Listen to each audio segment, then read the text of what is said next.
Espinosa. Él es coordinador del MAS en Monagas, el Movimiento al Socialismo, que hace poco cumplió 43 años. Jesús tiene muchísima experiencia en la vida política, además sabe muchísimo de economía y de finanzas y es un invitado propicio para tratar algunos temas de importancia. Bienvenido, Jesús, a La Verdad Radio, y quiero que comiences, además de saludando al pueblo de Monagas, que nos comentes cómo está el MAS en Monagas. Bueno, buenas tardes. Te agradezco la oportunidad para conversar sobre estos temas tan importantes. Nosotros arribamos el 19 de enero a cumplir 43 años en la vida política de Venezuela. Siempre recordamos en estas ocasiones la razón por la cual nos dio origen a la vida política. Tuvo que ver con un deslinde que hicimos ya bastante tiempo con el Partido Comunista de Venezuela, y el MAS le dijo al mundo y sobre todo a América Latina que sí era posible pensar en un socialismo, pero un socialismo democrático, y empezamos aquella frase que nos recogieron la historia, es decir, un socialismo a la venezolana. Eso nos ganó el hecho de que la Unión de Repúblicas Socialistas Soviéticas nos condenara por habernos hecho el atrevimiento de decir que el socialismo tiene que ser profundamente democrático, tiene que tener separación de poderes y que tiene que tener como eje central la libertad del individuo y el respeto a la propiedad privada y al desarrollo de una economía mixta. Esas fueron las razones que nos dieron origen y que hoy están más vigentes que nunca a nuestra manera de ver. Venezuela necesita de que la democracia se consolide, de que los poderes del Estado tengan total autonomía para que puedan ejercer sus funciones. Necesitamos de recuperar una economía mixta que está sufriendo mucho ahorita, la economía venezolana. Ya trataremos parte de la situación en el desarrollo de la entrevista, y necesitamos igualmente de que se respete la libertad individual. Creo que el derecho a la libertad de expresión, el derecho a la movilización, el derecho inclusive a salir del país, que ahora se nos están restringiendo con los dólares, son derechos que debemos nosotros recuperar. Jesús, yo lo escucho y sinceramente, inevitablemente comparo, ¿no?, el concepto de socialismo que propone el Ejecutivo Nacional con lo que usted me está hablando, que son las bases o los pilares fundamentales con los que fue creado el MAS. ¿Y qué sucede allí con esa diferencia de pensamiento, pero que se llama igual? Sí, la diferencia es que los compañeros que hoy dirigen el gobierno y que representan al Estado venezolano pareciera que llegaron tarde y que no han comprendido de que los ensayos históricos que se han hecho para implementar un socialismo que tiene que ver con pensamiento único, donde el Estado, el partido y el gobierno es la misma cosa, funciona en Cuba o en Corea, son fracasos rotundos que condujeron a hambre, a miseria y a la pérdida de la libertad. Por eso es que ese pensamiento que tanto alma en el mundo logró ilusionar, el pensamiento de la sociedad socialista, de iguales, la sociedad donde todos podemos tener los mismos derechos, ese pensamiento tuvo, después de la caída del muro de Berlín, su más profunda crisis, porque el mundo dijo: no es posible que en nombre de la libertad, en nombre de los gobiernos de los trabajadores, en nombre de los que menos tienen, se haya hecho un Estado que era un Estado opresor, que le coartaba la libertad a la gente. Como en La Habana lo dejan salir a la gente tiene mucha miseria, no satisface lo que Marx dijo, para que la gente primero sea socialista o sea capitalista.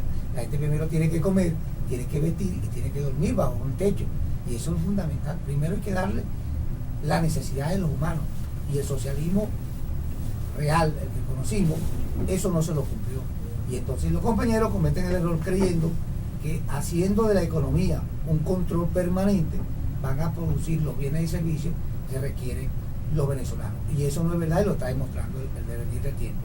Solo en una economía mixta, solo con la participación de los sectores productivos y con un Estado fuerte que controle los abusos que suelen haber cuando hay intercambio comercial, solo así se puede darle el bienestar y alcanzar lo que ellos llaman la máxima felicidad posible. Pero un Estado como el nuestro, que controle, un Estado como el nuestro, donde se impone el Ejecutivo en el Poder Legislativo y en el Poder Judicial, allí no hay libertad, y eso es lo que estamos viendo en Cuba. Cuba viene retrocediendo y nosotros vamos para allá. Entonces, eso es la gran diferencia nuestra. Creemos en el socialismo, pero un socialismo profundamente democrático. pluralismo donde se apueste a la libertad de los individuos, donde se respete el juego de la economía y donde la solidaridad y donde el bienestar surja de precisamente de que todos tenemos la posibilidad que nos permite el Estado de desarrollar nuestras condiciones que Dios nos dio.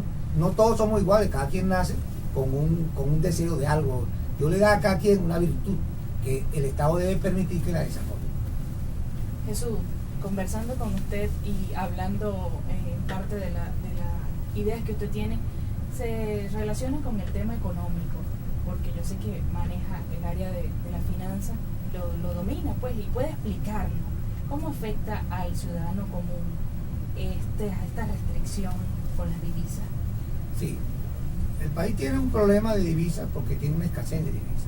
Y esto no es fácil explicarlo porque alguien puede decir, pero bueno, pero si usted es un país que le ingresa 92.000 millones de dólares al año. Eso es sencillo, multipliquen lo que el gobierno dice que exportamos por petróleo, que son según ellos 1.500.000 o 300.000 barriles diarios, lo multiplicamos por 100, que es el promedio del barril. Bueno, entonces este es un país que le ingresa esa cantidad de divisas. A pesar de eso, tenemos una escasez. Ahora, ¿cómo se explica eso? Bueno, porque hubo un mal manejo. Lo que hacemos, a veces mucha gente en su casa gasta más de lo que le ingresa. Y cuando tú gastas más de lo que te ingresa, tienes un déficit. Y para tú cubrir ese déficit, buscas cómo tener dinero. El Estado lo que hace es endeudar siempre una vez. Esa deuda, tanto interna como externa, creció. Pero cuando la deuda interna y externa crecen, eso también tiene una incidencia en el desarrollo macro de la economía. Pero además, ya no le alcanzó el dinero del endeudamiento. Y no seguíamos endeudándonos más por una razón sencilla. Cuando uno se endeuda, tiene que pagar un interés. Y en los países vale lo que llaman el riesgo país. Y el riesgo país nuestro es muy alto. De manera que cuando un país como Ecuador o Colombia piden 2 millones de dólares, pagan 2% de interés, nosotros estamos pagando 12%. Demasiado dinero, porque tenemos un riesgo país muy grande. Entonces no nos servía ya seguir pidiendo prestado porque era mucho el interés que íbamos a pagar. Empezamos entonces a endeudarnos internamente, a deberle a nuestros empresarios, a deberle, pedirle prestado a los bancos, pero hicimos algo que no se debe hacer y que lo ha demostrado el mundo y la economía, que cuando eso se hace, sufren los pueblos. Que es que PDVSA y las empresas nacionalizadas que no tienen producción, que la está sosteniendo el Estado, como Sidor, como el aluminio, como la del hierro, ¿qué hicieron? Entonces el Banco Central tuvo que imprimir dinero inorgánico para poder cubrir el déficit fiscal que tiene PDVSA y que tiene esta empresa. Y eso es dinero inorgánico que no es producto de nuestra producción como venezolanos, no se refleja en el Producto Interno Bruto, que es la cantidad de bienes y servicios que produce un país, ¿verdad?, en un lapso de tiempo. Ese dinero no viene de la producción, sino viene de una producción inorgánica hecha en el Banco Central. Y eso es lo que produce la inflación. Y por eso tenemos esas altas tasas de inflación. Y la tasa de inflación que se manejó, que publicó el Banco Central de Venezuela para el mes de diciembre fue de 22,2, si mal no recuerdo, pero hay otro indicador o otras empresas que llevan estos números y que no se asemejan en nada. ¿Qué me dice usted de eso? Sí, porque los números del gobierno nunca coinciden con la... Sí, porque los gobiernos como estos creen que ocultando las estadísticas pueden decirle a la gente las cosas van bien. Cuando al revés, cuando uno está enfermo, lo primero que uno tiene que reconocer es que está enfermo para que pueda el médico diagnosticar la enfermedad y curarlo. El gobierno tiene que publicar las estadísticas como son. Se habla de un 22.2% de índice de escasez, que es producto también de la escasez de dólares y producto esa es la resulta de toda esa finca, de todas esas empresas que nosotros nacionalizamos o que nosotros tomamos, ¿no? Y que ahora no producen nada. Pero cerró en 56.2 la inflación. Y el mismo gobierno estima para el ejercicio fiscal 2014, en el presupuesto que presentaron y aprobó la Asamblea Nacional, ya un promedio de inflación de 24 al 26%. Volver primera hacen una banda, pero eso no lo cree nadie. La inflación va a estar por encima del 62% que terminó este año, porque todo indica de que no hay políticas La política que el gobierno tomó aisladamente son correctas, porque devalúa. Y yo digo, la devaluación no corrige la sobrevaluación del bolívar, porque de 6 a 30 a 11 todavía no se está muy barato. Pero eso son medidas aisladas de un contexto general. Tiene que haber medidas monetarias y fiscales, reducir el costo, el gasto, porque están gastando mucho, y la magnitud del Estado. El Estado llevamos como a 4 millones de venezolanos trabajando en la administración pública. Y además, tiene que haber medidas monetarias y fiscales, dejar de producir billetes. Hay que decirle a PDVSA, bueno, te vamos a devaluar la bolívar para que tengas más bolívar por dólar, bueno, y controla tus gastos. Y a las empresas hay que ponerla a producir, pero mientras tú sigas produciendo el dinero para cubrir el déficit, porque ya yo expliqué que no lo podemos endeudar, ¿verdad? Bueno, sencillamente va a haber más inflación. Y tiene que haber una política orientada a obtener lo que no tenemos, que es dólar. Tenemos escasez de dólar. Entonces, ¿cómo tenemos más dólares? Bueno, vamos a producir para exportar, vamos a modificar la ley del delito cambiario, que se está esperando esa modificación. ¿Para qué? Para que muchos venezolanos, cuando Chávez recibió el gobierno, y quiero dar esos datos que es importante, en el 98, que nosotros lo apoyamos, se decía que en el país había una fuga de capital que ascendía a los 25 millardos de dólares. Bueno, Chávez elevó eso a casi 180 millardos de dólares venezolanos que están en bancos en el exterior. Si tú haces una política para que esas divisas regresen al país y para que los inversores internacionales puedan venir a invertir y traigan dólares, por supuesto que va a entrar mucho más dólares. Y entonces tú reduces el problema de escasez de dólares. Es un problema de confianza. Nadie va a traer dólares para acá porque tú vienes a invertir, montas una empresa, cuando te va bien, que quieres convertir tus bolívares en dólares para sacar parte de tu ganancia, entonces te dicen no se puede. Y ahí están las empresas de telecomunicaciones que tienen tiempo. Ahí están las empresas que prestan los servicios de aviación pues, internacional, que no pueden repatriar ganancias. Entonces nadie quiere invertir, y si nadie quiere invertir, ¿cómo va a llegar el dólar? Los únicos dólares que nos entra es por petróleo. Y ese contexto que yo explico no lo toma el gobierno. Necesitamos que el gobierno aplique medidas para todas estas cosas. Sí podemos, porque este es un país de trabajadores, de jóvenes y con capacidad para salir rápido de la crisis que tenemos. Claro que sí. Lo que necesitamos es confianza y que se mejoren las condiciones para nosotros operar. Lo digo como una ciudadana más. Jesús quiere que me hable de dos cosas importantísimas: la ley de costos y precios justos y del límite de ganancia del 30%, y también qué opina acerca de la reducción del cupo viajero de dólares. Empiezo por lo último, cuando estaba en el Parlamento, ¿no? La reducción es una medida que toma el gobierno para seguir insistiendo en una matriz de opinión según la cual la escasez de divisas de la cual yo estoy hablando es producto de que hay unos tipos que llaman ahora rapacupo y que se llevan los dólares. No, eso no es ni siquiera menos del 10% del gasto de dólares del país, y eso es un derecho que tenemos los venezolanos a tener también el deseo de salir y entrar al país, inclusive mandar remesas a nuestros familiares que están en el exterior. Y esa reducción que hacen de 400 a 100 y de 3.900 se reduce a 3.000 los dólares que pueden tener los venezolanos, y de 400 electrónicos a 300, que son los venezolanos que tienen tarjeta de crédito, porque yo he dicho que si hay una injusticia mayúscula es esa decisión de que solo los que tienen tarjeta de crédito pueden tener acceso a los dólares. Un gobierno socialista y democrático, y de verdad un gobierno que respete a todos por igual, le dicen no, todos los venezolanos deberían tener derecho a tener esos 300 dólares por internet y a los 3.000 dólares por viajero. Deberían de ser. Y la condición es ser venezolano y tener los bolívares para adquirir los dólares. No. Pero no lo hacen. Entonces es una discriminación de la cual yo no estoy de acuerdo y denuncio. Pero es una política para simplemente insistir en que nosotros somos los que estamos creando. Eso no corrige nada, eso no afecta en nada. Y por país. Y claro, y por país. Además, destinos especiales como Florida. Como Florida se lo llevan a 1.000, ¿no? A 700. 1.000 si pasa en los 8 meses, los 8 días, creo. 700 si tienen entre 1 y 8 días, pero eso no tiene sentido. Hay estados que coliden con el estado de la Florida y que entonces tú sí puedes tener los 2.500. Eso es simplemente esa matriz de opinión que le ha ido bien al gobierno, porque muchos venezolanos creen que es verdad hay una crisis, hay una conspiración económica y que la clase media que viaja es la responsable. No, gastar 98 mil millones de dólares hay que verlo, hay que verlo. Además hay otro elemento, antes de explicarte la segunda parte, es que Chávez creó un poco de estructura paralela al gobierno, al presupuesto, donde van los dólares. El Banco Central, que tiene recibe menos de la mitad de los dólares que le entra a PDVSA por la venta del petróleo. Los demás van para los fondos, que no tienen control, que no sabemos dónde están.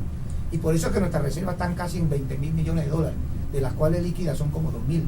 Lo demás es oro y la letra que tenemos del fondo latinoamericano, del cual tenemos papeles, pues, ¿ok? Y ellos no quieren saber nada del Fondo Monetario Internacional, pero esos son los papeles que tenemos y van a tener que ir un día al Fondo Monetario Internacional a pedir real que no tenemos. Bueno, nada resuelve eso, sino crearle más problemas a los venezolanos, y yo lo invito a que ojalá el gobierno diga que sean todos los venezolanos que tengan problemas. Por el otro lado, la ley de costos. La ley de costos es un mecanismo que el gobierno pretende, no sé cuándo van a aprender la lección, que los controles no nos conducen a nada. Si algo está profundizando la crisis económica y financiera del país, es que tenemos ya casi 11 años con controles de precios y controles de divisas. No es posible que una economía funcione así, porque la gente necesita tener un grado de ganancias razonable para poder invertir y planificar también. Y la gente necesita tener divisas para poder importar. ¿Ese 30% será suficiente de ganancia? Lo es dependiendo como uno lo vea, porque hay sectores que ganar 30% es importante, pero es que eso no tiene aplicación posible. Si compras el dólar del Chicago. Claro, porque por eso no tiene aplicación posible, porque hay sectores que para 30 es mucho y para 30 es menos. Es mucho y para otros no. Inclusive no definen exactamente si ese 30% de ganancia es antes o después del pago del impuesto. Eso no lo dice. No sabemos cómo se va a aplicar eso. Eso fue una salida, una respuesta del gobierno para decir, bueno, nosotros ahora vamos a decirle a la gente, era que nuestros empresarios están ganando el 100%. Los que ganan el 100% son los especuladores. Y los especuladores no es que la gente nace especuladores, es que la economía permite que haya venezolanos que digan, no, pero si tengo un nido aquí, un negocio, yo puedo especular. Porque si aquí hubiese productos como había antes, ¿quién se va a poner a vender azúcar si yo lo podía comprar a 10 y lo puedo comprar en cualquier chino así? Perder tiempo. Hacemos una pausa, pero es para recordarles que tienen el 0414-882-5252 para que nos envíen sus mensajes de texto, y también el 0291-642-4895 para que puedan participar acá en el programa. Queda poco tiempo, pero ya que hablamos de los productos que están escasos, yo quiero que usted, como experto en finanzas, además con una larga trayectoria en la vida política, que ha visto los gobiernos que han pasado por Venezuela, y no es que sea muy viejo, Jesús Espinosa, sino que tiene muchos años en la vida política. Yo quiero que usted me diga cuál es la propuesta que tiene el MAS para salir del desabastecimiento y que se eliminen esas colas. Nosotros hemos hecho políticamente una frase que la sostenemos. Aquí tiene que comenzar el diálogo y la concertación, porque el diálogo y la concertación nos conduce inmediatamente a crear confianza. Si el mundo lo ve y los productores y los inversores locales nos ven que estamos dialogando, que estamos concertando políticas de Estado, no de gobierno, de Estado, para salir de la crisis, el mundo empieza a creer en Venezuela como creía antes y empieza a invertir. Necesitamos inversiones porque necesitamos divisas. Necesitamos gente que incremente la productividad y la producción en Venezuela. Entonces la primera propuesta es diálogo y concertación. Ahora, vamos a invertir en nuestro petróleo, en nuestra producción. ¿Qué vamos a hacer? Por un lado, básicamente yo soy lo que creo, y el MAN también comparte, hay que incrementar un poquito la producción petrolera, porque tenemos que también aprovechar los altos precios. No quiere decir eso que nosotros incumplamos la cuota que nos da la OPEP. Nosotros estamos por debajo de lo que la OPEP nos permite importar, inclusive porque no tenemos capacidad de hacerlo. Por el otro lado, tenemos que empezar a tomar con seriedad la producción agrícola y la producción agroindustrial, con seriedad. Tenemos que dejar definitivamente el control de precios y el control de cambio. Eso no quiere decir que se haga un decreto que dice ahora todo el mundo pone el precio que le quiera, no, paulatinamente. Pero eso te crea confianza. Y eso te crea confianza de que vas hacia una economía libre, donde no hay controles, el control del mercado y el control que impone el Estado para que no se desvíe la situación de la economía. Eso. Creo igualmente que el Estado, por supuesto, tiene que haber un compromiso de no tocar el Banco Central para producir billetes. Hay que regresarle la autonomía al Banco Central. Yo, siendo el presidente del Banco Central, desde hace tiempo hubiese ido, porque ese señor está como la ola, lo ponen un día para acá y lo vuelven a traer para acá, y ahora lo vuelven a traer para acá. El año pasado, en febrero, no tiene un año, lo pusieron presidente del Banco Central y ya lo sacaron, y se regresó otra vez para el Banco Central. Entonces, esos dos actores, ni Merente ni Giordani, son capaces de ser ellos quienes conduzcan la salida de la crisis económica, y esos dos actores tienen que retirarse. Yo creo que es hora de Entonces, que la propuesta sería recuperar la autonomía del Banco Central. Yo creo que es hora de que el gobierno acuda a nuestras universidades, a venezolanos que se han formado. Cualquier presidente de un Banco Central en el mundo se le piden dos condiciones básicas: mínimo 10 años de experiencia e investigaciones y publicaciones de los términos económicos y bancarios en revistas internacionales. Es lo mínimo que le piden, porque ser presidente de un Banco Central no puede ser cualquiera. Tiene que haber un cúmulo de experiencia y de conocimiento. Entonces yo creo que hay que apostar a que estos venezolanos comiencen a dirigir la economía. Se puede hacer un consenso en eso. Y hablando a nivel local, ¿cómo sabemos que está trabajando con el alcalde Warner Jiménez? ¿Cómo cree usted que se vaya a mover la economía en este 2014 en Monagas? Bueno, como todo el país, los estados van a estar influenciados por la decisión económica. Aquí lo que hay es una inflación y un estancamiento en la producción. Eso va a reducir, por supuesto, la capacidad de empleo, que es para mí el efecto social más importante. La inflación, que lo sienten los pobres porque el poder adquisitivo pierde, y el empleo. El empleo porque la gente no puede invertir, pues no puede crear empleo suficiente para que la gente trabaje y gane dignamente. En el estado de Monagas se va a ver, Monagas siempre está entre los 4 o 5 estados con mayor inflación del país. Seguramente esto se va a incrementar. Y la situación social, que es la que me preocupa, los índices, si lo están haciendo bien, deben de estar demostrando que la pobreza debe estar incrementándose. Cuando se había hecho, y se lo reconozco al gobierno, cuando en los años 2005, 2006, 2007 y 2008 se hizo una inversión importante social que había disminuido la pobreza, tanto en su etapa crítica como en la pobreza normal. Yo estoy casi seguro que eso empezó a incrementarse, y eso es muy malo, porque la pobreza, detrás de ella viene, bueno, la delincuencia, viene la mala calidad de vida y, por supuesto, el uso inadecuado de los servicios como de la salud. La gente que no come bien, que vive en pobreza, por supuesto se enferma mucho más. Entonces, temo que lo que hemos logrado en el pasado ya se empiece a perder, porque en verdad la situación es difícil. Una escasez que debe estar ya como por los 30%, y una situación de desempleo mayúsculo, muy a pesar de que el gobierno dice que las cosas están, que el desempleo está en 6, eso no existe. No puede existir, porque una economía que tenga una inflación que está estancada, entonces el desempleo va a ir bajando. Lo que es común es que se incremente. Entonces, producción es la solución, sí, en una sola palabra. Hay que producir, y para producir hay que crear la confianza. Y para que haya confianza, tenemos que dialogar, tenemos que concertar todo el país. Y por supuesto nosotros tendremos una próxima cita con Jesús Espinosa, porque la verdad que el tema económico pica y se extiende y es noticia todos los días. 12:57, muchísimas gracias por su visita a La Verdad Radio. Felicitaciones a todos los magallaneros como yo también.